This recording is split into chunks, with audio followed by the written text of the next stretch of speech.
Presiden menggelar rapat internal membahas kasus penyebab gagal ginjal akut. Dalam rapat itu, Presiden meminta penanganan kasus gagal ginjal ditangani dengan cepat.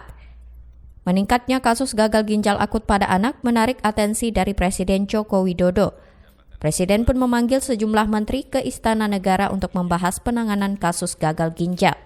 Dalam pembahasan di Istana Negara itu, Jokowi menyampaikan kepada jajarannya agar tidak menganggap enteng kasus gagal ginjal sehingga harus mendapatkan perhatian bersama.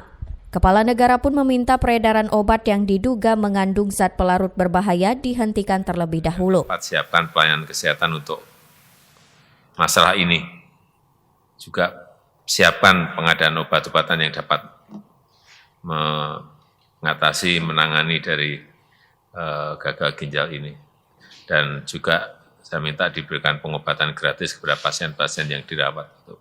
Saya kira ini penting sekali. Kepala Badan Pengawas Obat dan Makanan RI menyebutkan pihaknya langsung bertindak cepat dengan akan mempidanakan 2 industri farmasi yang terindikasi memproduksi obat dengan zat kimia penyebab gagal ginjal dengan konsentrasi tinggi. Yang penting juga dalam proses ini kami sudah mendapatkan 2 industri farmasi yang akan kami tindak lanjuti menjadi pidana. Sementara itu, Menteri Kesehatan Budi Gunadi Sadikin mengatakan pemerintah berusaha mempercepat pengadaan dan kedatangan Fomepizol, obat penanganan gangguan ginjal akut pada anak. Keracunan karena senyawa ini udah cukup lama.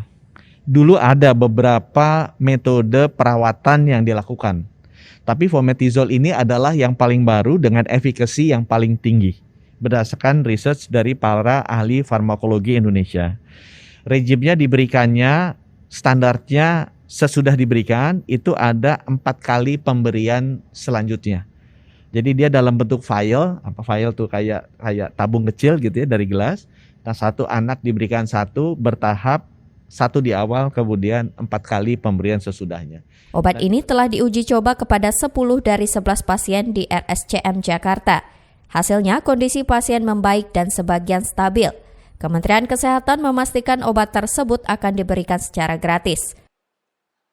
Zuprianto, GoTV News melaporkan.